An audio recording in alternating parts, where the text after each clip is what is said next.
దేశంలో ఎక్కడా లేదు, ఈ రాష్ట్రంలో మాత్రమే ఉంటుంది. వాళ్ళకు న్యూస్ కాదు, వాళ్ళ వ్యూస్ ప్రజెంట్ చేస్తుంటారు ప్రజలపైకి.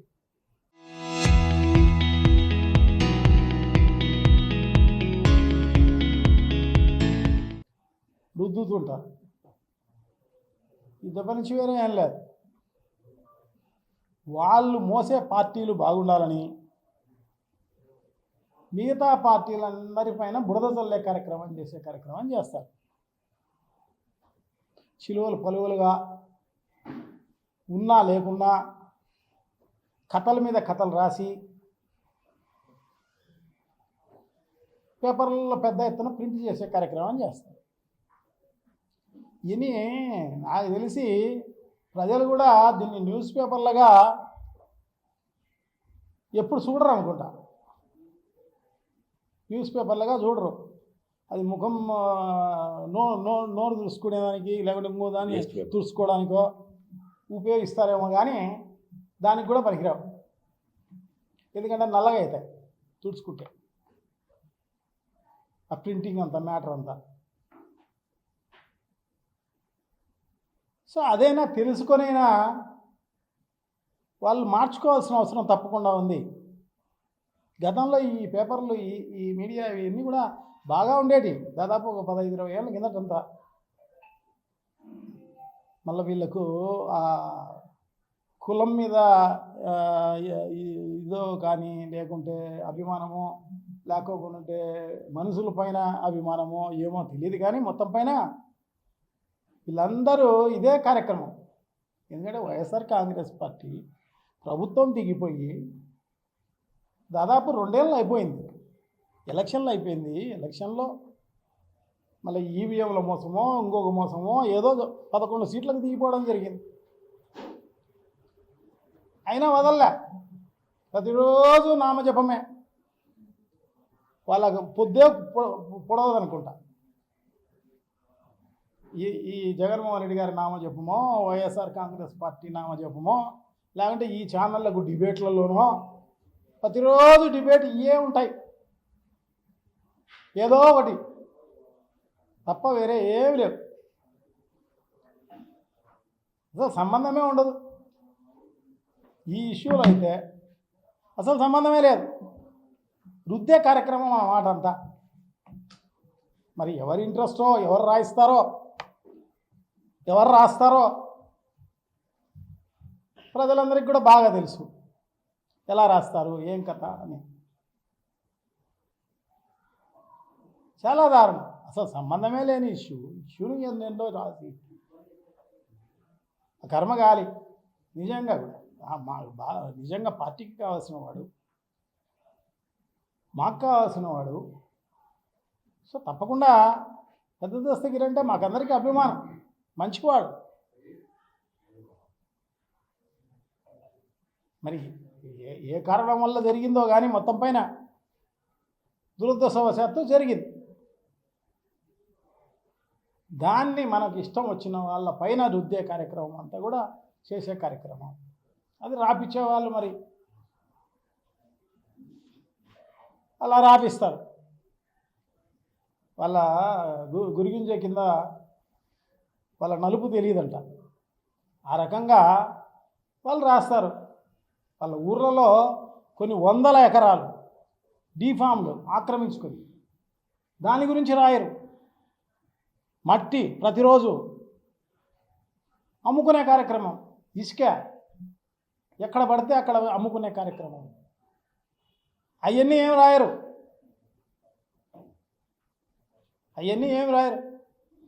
మంచిగా ప్రజల హితం కోసం మంచిగా ఉండడం తప్పేమో, వాళ్ళ మాదిరి ఉండడం లేదనే వాళ్ళ ఉద్దేశం. సో దాన్ని అబద్ధాన్ని నిజంగా చేసే కార్యక్రమం అంతా కూడా పెద్ద ఎత్తున చేసే కార్యక్రమం అంతా జరుగుతున్న పరిస్థితి అన్నమాట. ఎక్కడ పడితే అక్కడ దురాక్రమం. ఇక్కడ రాపిచ్చే వాళ్ళే కాదు, త్రూఅవుట్ రాష్ట్రంలో ప్రతి నియోజకవర్గంలోనూ ఇదే జరుగుతోంది. దోచుకునే కార్యక్రమమే. అవి కానరావు ఈ పేపర్లకు, ఈ మీడియాలకు. ప్రతిరోజు కొన్ని కోట్ల రూపాయలు సంపాదించుకునే కార్యక్రమం జరుగుతోంది. ఈ నాయకులు అయితేనేమి, ప్రభుత్వం అయితేనేమి, ఎక్కడ పడితే అక్కడ, ఎక్కడ అవకాశం ఉంటే అక్కడ దోచుకునే కార్యక్రమం జరుగుతోంది. దానిల గురించి రాయరు, మంచి గురించి రాయరు. గట్టి ఒక దిగిపోయిన ప్రభుత్వము, దిగిపోయిన పార్టీ పైన బురద చల్లే కార్యక్రమం తప్ప. ఎందుకంటే కాల్చి గుడ్డ మొహం మీద వేసేస్తే వాళ్ళే తుడుచుకుంటారులే, వాళ్ళే కడుక్కుంటారులే అని చెప్పేసి రోజు ఇదే కార్యక్రమం, వేరే కార్యక్రమమే లేదు. దాంట్లో భాగంగానే ఈ కార్యక్రమం అంతా కూడా అన్నమాట. ఎందుకంటే ఆ ఊర్లో అడిగితే తెలుస్తుంది, పెద్ద దస్తగిరి అని ఆయన డబ్బులు లేనివాడా, ఆస్తి లేనివాడా అనేది తెలుస్తుంది. అడిగితే తెలుస్తుంది. ఆయన పాపం దాదాపు ఆయన తమ్ముడు ఇద్దరు 30-40 ఏళ్ళ నుంచి కష్టపడి బాగానే సంపాదించుకున్నారు. ఆయన చేసేది స్థలాల మీడియేషన్ పిల్లప్పటి నుంచి దాదాపు 30 ఏళ్ళ నుంచి చేస్తున్నాం. సో మీడియేషన్ చేసే కార్యక్రమం చేస్తాడు. ఏమైనా అవకాశం ఉంటే దాంట్లో పార్ట్నర్షిప్ చేసే కార్యక్రమం చేస్తారు. చాలామందితో ఈ ఊర్లో పెద్ద పెద్ద వాళ్ళందరితోటి పార్ట్నర్షిప్ చేసిన పరిస్థితి ఉంది. దాంట్లో భాగంగానే ఈ లక్ష్మీ పద్మావతి కన్స్ట్రక్షన్స్ పేరుతోటి పార్ట్నర్షిప్ ఫర్మ్ అది. దాదాపు 6 మంది దాంట్లో పార్ట్నర్స్. ఆ పార్ట్నర్స్లో మా కుటుంబంతో పాటు ఇంకొక 4 ఉంటారు. వీళ్ళు కొనుక్కున్నారు, అదే తప్పు కాదు. ముస్లింలతో కొనుక్కోవడం ఏం తప్పు కాదు. ముస్లింల ఆస్తి కొట్టేయడం కాదు, అది మార్కెట్ రేటుకు కొనుక్కోవడం తప్పు కాదు. ఈ ఊర్లో ఎన్నో ట్రాన్సాక్షన్స్ జరుగుతుంటాయి, కొన్ని వందల ట్రాన్సాక్షన్స్. ముస్లింలు ఎక్కువ ఉంటారు కాబట్టి కొనుక్కోవడమో అమ్ముకోవడమో జరుగుతూ ఉంటుంది. వాళ్ళకి లేని తప్పు మనకేమి. వాళ్ళది ఏదన్నా వాళ్ళకు అలాటెడ్ స్థలమో, వాళ్ళ కాలేజీకి గవర్నమెంట్ అలాట్ చేసిన స్థలం ఏదన్నా కొనుక్కోవడమో అలాంటి చేస్తే తప్పేమో.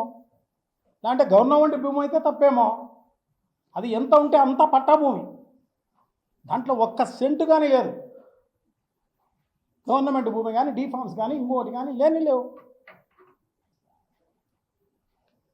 మేమందరం కూడా చూస్తున్నాం. అదే కమిటీ, ఏదైతే కమిటీ ఉందో ఖాదర్ భాషకు సంబంధించిన కమిటీ, దాదాపు 25 ఏళ్ళు 24 ఏళ్ళ నుంచి అదే కమిటీ కొనసాగుతోంది. సో వాళ్ళు జనరల్ బాడీ మీటింగ్ పెట్టి, తర్వాత మళ్ళీ సుప్రీం కమిటీ అని వాళ్ళు ఆ కమిటీ ఉంటుంది, ఎగ్జిక్యూటివ్ కమిటీ. ఆ కమిటీ మీటింగ్ పెట్టుకొని రెజల్యూషన్ పాస్ చేసి ఇల్లీగల్గా మార్కెట్ రేటు అమ్మడం జరిగింది. దీనికంటే ముందు 89లో అనుకుంటా, ఇక్కడ టీడీపీ లీడరు, తెలుగుదేశం పార్టీకి సంబంధించిన లీడరు సుధీర్ అని చెప్పి శ్రీనివాసులు కొడుకు, ఆయన కొనుక్కున్నాడు. దీన్ని కొనుక్కున్నాడు. అది మార్కెట్లో పెట్టడం జరిగింది. చాలామంది తెలుగుదేశం పార్టీ వాళ్ళు అందరూ అడిగింటారు. దాంట్లో వాళ్లకు మనకు నచ్చింది, దానికి సంబంధించిన కొనుక్కోవడం జరిగింది. దాంట్లో తప్పేముంది? అది ఏందో తప్పన్నట్టుగా పెద్ద ఎత్తున జగన్మోహన్ రెడ్డి మేనమామ రవీంద్రనాథ్ రెడ్డి నా పేరు, నేను జెడ్పీ వైస్ చైర్మన్గా పనిచేసిన, మేయర్గా పనిచేసిన, 2 సార్లు ఎమ్మెల్యేగా ఉన్నా, నా పేరు రాయ్. జగన్మోహన్ రెడ్డి గారి పేరు ఎందుకు మధ్యలో?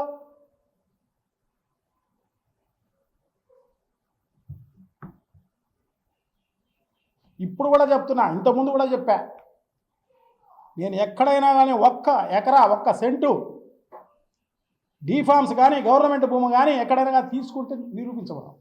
ప్రభుత్వం వాళ్ళదే మరి. ఛాలెంజ్. నేను రాజకీయాల నుంచి విరమిస్తా. మళ్ళీ వాళ్ళెవరో రాజకీయాల నుంచి విరమిస్తారా? మళ్ళీ ఊరికే ఏదో బురదజల్లే కార్యక్రమం తప్ప ఈ రకంగా రాసే కార్యక్రమం చేస్తున్నా. నిజంగా కూడా అదే ఆ పేపర్ల పైన ఏదైతే ఛానల్ ఉన్నాయో ఆ ఛానళ్ళ పైన తప్పకుండా కోర్టులో ఖచ్చితంగా డెఫర్మేషన్ సూట్ వేయడం జరుగుతుంది. సివిల్ క్రిమినల్ 2 కేసులు పెట్టే కార్యక్రమం జరుగుతుంది.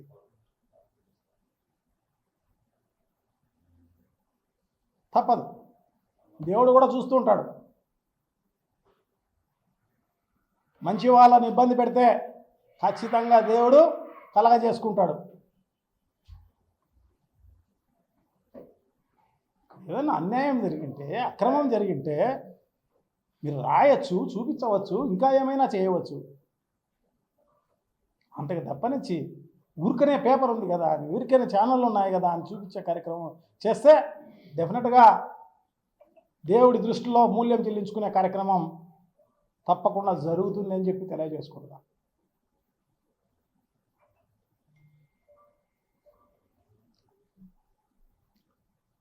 సో తప్పకుండా అన్ని దానిలకు పేపర్లు ఉన్నాయి, అన్ని దానిలకు రెజల్యూషన్స్ ఉన్నాయి. జనరల్ బాడీ మీటింగ్ పెట్టుకున్న వాళ్ళు చేసినది ఉంది.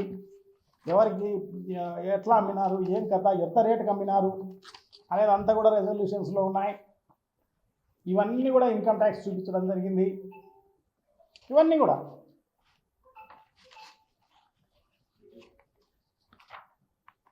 రెజల్యూషన్. జనరల్ బాడీ మీటింగ్ దాదాపు 150 మంది 200 మంది ఉన్నారు జనరల్ బాడీ వాళ్ళందరూ కూర్చొనే చేసినారు. తప్పేం లేదు దాంట్లో. రామోజీ ఫిల్మ్ సిటీలో కొన్ని 100 ఎకరాల గవర్నమెంట్ భూమి ఉంది. కాలాపురం బోకులు ఉన్నాయి.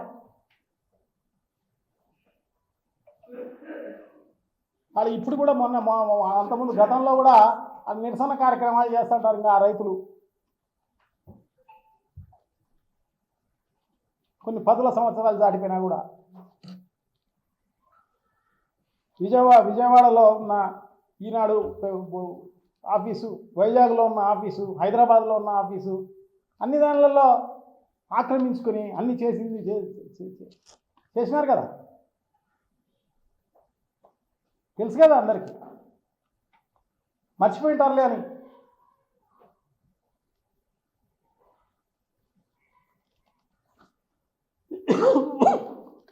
అన్ని రకాలుగా కరెక్ట్గా లీగల్గా ఉండి చేయడం జరిగింది.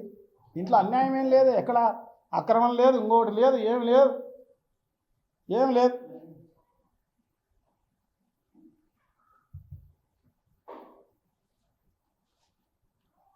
దానికి సంబంధించి చాలా అంటే మేము కొనుక్కున్న తర్వాత ఇన్ని కోట్లు పెట్టి దానికి డబ్బులు పెట్టి కొనుక్కున్న తర్వాత ఇన్నేళ్ళైనా కూడా, ఎందుకంటే దాంట్లో ఒక చిన్న కన్స్ట్రక్షన్ యాక్టివిటీ కూడా చేయలేదు, దాని జోలికి కూడా పోలేదు. ఎందుకు పోలేదు? వాళ్ళకి ఏదో ప్రాబ్లం వచ్చి వాళ్ళు ఏదో కోర్టుల్లో వేసుకున్నది, అది వాళ్ళ ఇష్టం. అది తేల్చుకోవాలి. అది తేల్చుకున్న తర్వాతనే, కరెక్ట్గా జడ్జిమెంట్ వచ్చిన తర్వాతనే దాంట్లో కన్స్ట్రక్షన్ యాక్టివిటీ చేపట్టాలి అన్న ఉద్దేశంతో మా పార్ట్నర్షిప్ ఫర్ము ఆ రకంగా నిర్ణయం తీసుకోవడం జరిగింది. చాలా రోజులు చూడడం జరిగింది. చూసి కాక వాళ్ళకు అమ్మడం జరిగింది.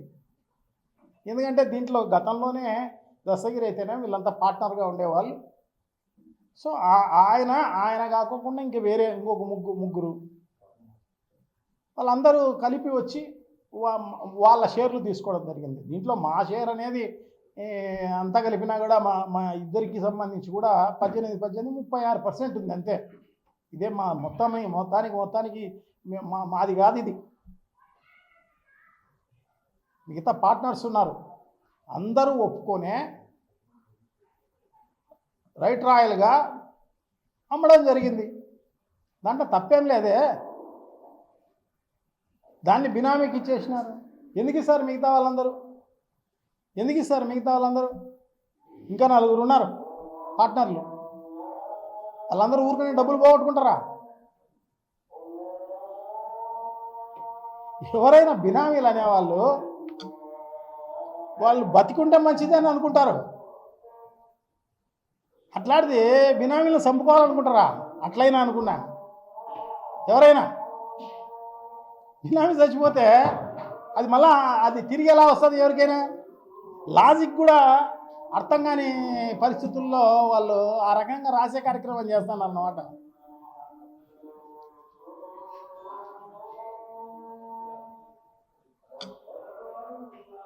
సో తప్పకుండా ఇవన్నీ కూడా ప్రజలకందరికీ తెలియజేయాలన్న ఉద్దేశంతో చెప్తున్నాం తప్ప వేరే ఏం లేదన్నమాట. సో ఇప్పటికైనా తెలివి తెచ్చుకొని బుద్ధి తెచ్చుకొని ఆ రాయించే వాళ్ళు రాసేవాళ్ళు తెలుసుకొని మాట్లాడుకోవాల్సిన అవసరం తప్పకుండా ఉంది. నా గురించి తెలిసిన పుస్తకమే. నేనేం చేస్తా, ఎట్లా మాట్లాడతా, ఎట్లా చేస్తా, నా వ్యవహారం ఏంది, ఇవన్నీ కూడా మీకందరికి కూడా బాగా తెలుసు. విలేకరులందరికీ కూడా ఒక చెడ్డగా వ్యవహరించే కార్యక్రమం చేస్తానా, ఎప్పుడైనా ఎక్కడైనా దురాక్రమణ చేసే కార్యక్రమం చేస్తున్నానా, ఏడైనా 1 సెంటు ప్రభుత్వ భూమి ఆక్రమించిన పరిస్థితి చేస్తానా, ఊరికి బురద చల్లే కార్యక్రమం తప్ప వేరే ఏం లేదు. సో ఇప్పటికైనా విజ్ఞతగా ఆలోచన చేయండి, వాళ్ళకు కూడా మంచి జరిగే కార్యక్రమం జరుగుతుంది. Thank you.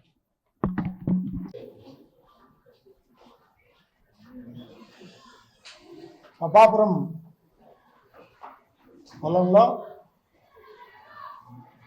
ఈ సైటు తయప్పు ముస్లిం పాలిటిక్ సొసైటీ దాని వద్ద నుంచి 25 ఎకరాలు లక్ష్మీ పద్మావతి కన్స్ట్రక్షన్స్ పేరుతోటి కొనుక్కోవడం జరిగింది అన్నమాట.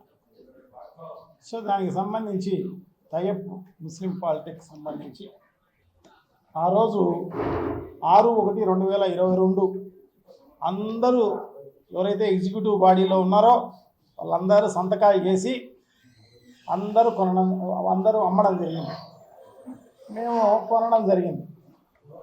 సో దీన్ని ఇప్పుడు దాన్ని 2.5 సంవత్సరం అయినా కూడా అది ఏమీ, ఎందుకంటే ఆ డిస్ప్యూట్ ఇంకా ఫైనలైజ్ కానందువల్ల కోట్లాది రూపాయలు ఖర్చు పెట్టి ఎందుకు దీన్ని ఇబ్బంది పెట్టాలా అని చెప్పేసి ఇబ్బంది పడాలా, అందులో ఎలక్షన్స్ ముందు ఎలక్షన్స్లో డబ్బులు కావాలి.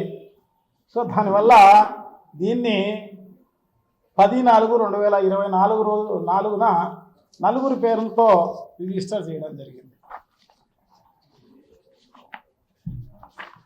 ఇవన్నీ కూడా అకౌంట్స్ చేయడం జరిగింది, ఇన్కమ్ ట్యాక్స్ చూపించడం జరిగింది. సో ఇవన్నీ కూడా అన్ని రకాల అయిన స్టెప్స్ తీసుకోవడం జరిగింది. ఇవన్నీ ఆడిటింగ్ ఈ 3 ఏళ్ళ 23, 24, 22, 23, 24, 25, 26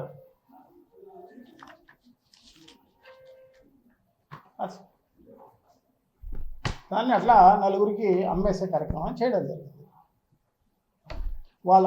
వాళ్ళు ముందుగానే ఇన్వెస్ట్ చేసి ఉన్నారు, దస్తగిరి ఆయన ముందుగానే ఇన్వెస్ట్ చేసి ఉన్నారు. అది కూడా అకౌంట్ ఫార్ అయిపోయింది, అతను కూడా కంపెనీలో అకౌంట్ ఫార్ అయింది, దానివల్లనే అతనికి భాగం వచ్చింది. సో దాని తర్వాత కూడా ఆ షేరు ఎందుకంటే కొన్న డబ్బులకే వాళ్ళకి ఇవ్వడం జరిగింది కాబట్టి అది కూడా ఇంట్రెస్ట్ కూడా లాస్ అన్నమాట. సో ఆ రకంగా వాళ్ళు ఇంకా నలుగురిని జమ చేసుకొని వాళ్ళు ఆ స్థలాన్ని కొనుక్కోవడం జరిగింది. ఎన్నో సంవత్సరాలుగా ప్రజలతో మమేకమై ప్రజల కోసం నిత్యం పాటుపడేటటువంటి వ్యక్తి కాబట్టే ఆయన మేయర్గా, జిల్లా పరిషత్ వైస్ చైర్మన్గా, 2 సార్లు శాసనసభ్యుడిగా ఎన్నికైనటువంటి విషయం అందరికీ తెలుసు. ఆయన సామాన్యమైనటువంటి వ్యక్తి కాదు. ఒక ముఖ్యమంత్రికి బావమరిది, మరో ముఖ్యమంత్రికి మేనమామ. అయినప్పటికీ ఇన్ని సంవత్సరాల్లో ఏ రోజే కానీ ఒక చిన్న తప్పు చేయనటువంటి గొప్ప వ్యక్తి. ఆ విషయాన్ని ఎవరు మర్చిపోవద్దు. నిజంగా ఆయన తప్పు చేసి ఉండింటే గవర్నమెంట్ పోయి 2 సంవత్సరాలు అవుతుంది. ఆ 2 సంవత్సరాల్లో వీళ్ళు ఏం చేశారో ప్రజలకు చెప్పాల్సినటువంటి అవసరం ఉంది. ఇప్పుడు ఎలక్షన్స్ వస్తాయి. ఇక్కడ ఈయన బలమైనటువంటి వ్యక్తి తెలుగుదేశం పార్టీ చేసేటటువంటి అరాచకాలను అడ్డుకునేటువంటి ఏకైక వ్యక్తి, వాళ్ళు చేసే తప్పులను ఎప్పటికప్పుడు ఎత్తి చూపేటటువంటి వ్యక్తి. కాబట్టే ఆయన్ను టార్గెట్ చేసుకొని ఈరోజు ఈ విధమైనటువంటి దుష్ప్రచారం చేసేటటువంటి పరిస్థితి. దమ్ముంటే నిరూపించమని చెప్తున్నాడు, దమ్ముంటే నిరూపించాలని చెప్పి చేస్తూ ఉన్నాం. ఈరోజు బ్యానర్ ఐటమ్ అదేదో వేల కోట్లు లక్షల కోట్లు తిన్నట్టు, దాంతో చూస్తే జగన్మోహన్ రెడ్డి గారి మేనమామ భూభాగవతం చూస్తే ఏముండదు.